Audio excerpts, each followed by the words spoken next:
જય હિન્દ મિત્રો, સ્વાગત છે એક નવી માહિતી નવા વિડીયોની અંદર।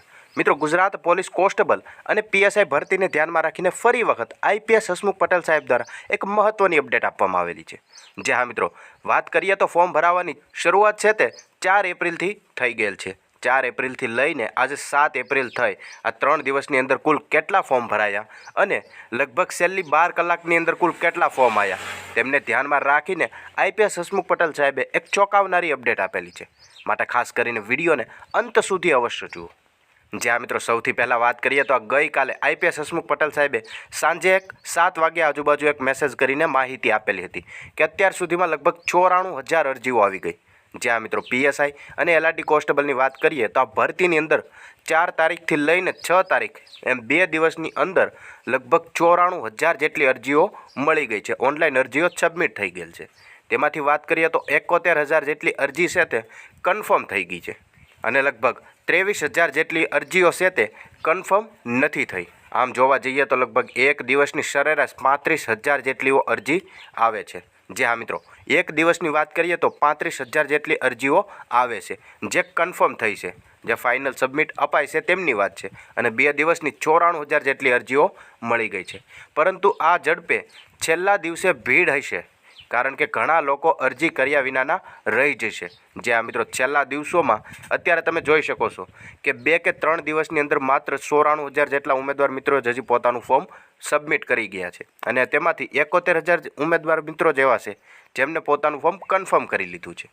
તમે અહીંયા જુઓ તો આવી જ રીતે રહેશે તો છેલ્લા દિવસોમાં ખૂબ જ ભીડ રહેશે। મતલબ કે ઓજસની સાઇટ ઉપર ઘણા વિદ્યાર્થી મિત્રો એકસાથે ફોર્મ ભરતા હશે, તેમના કારણે ઘણા ઉમેદવાર મિત્રો અરજી કર્યા વિનાના રહી જશે અને જેને આની અંદર રહી ન જવું હોય તે ઉતાવળ કરીને અરજી કરી લે। છેલ્લે વધારાના સર્વર નહીં મુકાય કે તારીખની અંદર કોઈ પણ જાતનો વધારો કરવામાં નહીં આવે। આવું આઈપીએસ હસમુખ પટેલ સાહેબ દ્વારા તદ્દન ચોખ્ખી રીતે કહેવામાં આવેલું છે કે છેલ્લે તારીખની અંદર વધારો કરવામાં નહીં આવે। માટે ખાસ કરીને જે ઉમેદવાર મિત્રો આ ભરતીની અંદર ભાગ લેવા માગતા હોય તેવા દરેક ઉમેદવાર મિત્રો એલઆરટી કોન્સ્ટેબલ કે પીએસઆઈ કે બંનેમાં ફોર્મ ભરવા માગતા હોય તેવા દરેક ઉમેદવાર મિત્રોએ ટાઈમસર પોતાની અરજી કરી લેવી। તદુપરાંત આજની જ માહિતી જણાવે છે કે છેલ્લા લગભગ 12 કલાકની અંદર 10,000 જેટલી અરજી કન્ફર્મ થઈ ગઈ। જે આ મિત્રો 7 એપ્રિલ 10:35 આજે સવારનો જ આ મેસેજ છે।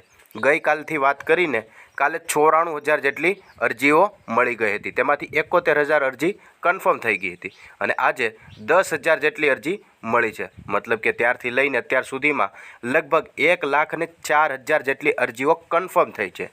તેમાંથી કેટલા ઉમેદવાર મિત્રોએ હજી કન્ફર્મેશન કરી નાખ્યું, ફાઇનલ સબમિટ આપી દીધું તેમની માહિતી નથી। આમને ધ્યાનમાં રાખીને જ આઈપીએસ હસમુખ પટેલ સાહેબ કહે છે કે ઉમેદવારો સમયસર અરજી કરી લે, નહીં કરે તો છેલ્લે ઘણા ઉમેદવારો અરજી કરવાથી વંચિત રહી જશે। કારણ કે આ વખતે ધોરણ 12ની માર્કશીટ છે તેમની માત્ર ડિટેલ જ એન્ટર નથી કરવાની, ધોરણ 12ની માર્કશીટ છે તેમને અપલોડ કરવાની છે। અપલોડ કરવામાં ઘણો ટાઈમ લાગતો હોવાથી છેલ્લી ઘડીએ અરજી નહીં થાય। છેલ્લી ઘડીએ એવું હોય કે હું છેલ્લી ઘડીએ અરજી કરી લઈ તેવું ઉમેદવાર મિત્રોના મનમાં હોય તો ઉમેદવાર મિત્રો છે તે અરજી નહીં કરી શકે, કારણ કે ધોરણ 12ની માર્કશીટ છે તે ઓનલાઈન અપલોડ કરવાની હોય છે અને અપલોડ કરવામાં ટાઈમ જતો હોય છે। તેથી આવો ઉમેદવાર મિત્રો છે તે ટાઈમસર પોતાની અરજી નહીં કરી શકે। માટે ખાસ કરીને જે ઉમેદવાર મિત્રો પોતાની અરજી ઓનલાઈન કરવા માગતા હોય, કોન્સ્ટેબલ ભરતીની અંદર ભાગ લેવા માગતા હોય તો 30 એપ્રિલ પહેલાં પોતાનું ફોર્મ છે તે ઓજસની ઓફિશિયલી વેબસાઇટ ઉપર જઈને સબમિટ કરી શકે છે અને આ ભરતીની અંદર ભાગ લઈ શકે છે। જ્યાં મિત્રો આવી રીતે ગુજરાત પોલીસ કોન્સ્ટેબલ અને પીએસઆઈને લગતી એક મહત્ત્વની અપડેટ હતી, જે વિડીયોની અંદર આપણે વિગતવાર જોઈ। આવીને આવી માહિતી જોતા રહેવા માટે હમણાં ચેનલને સબસ્ક્રાઈબ જરૂરથી કરી લેજો।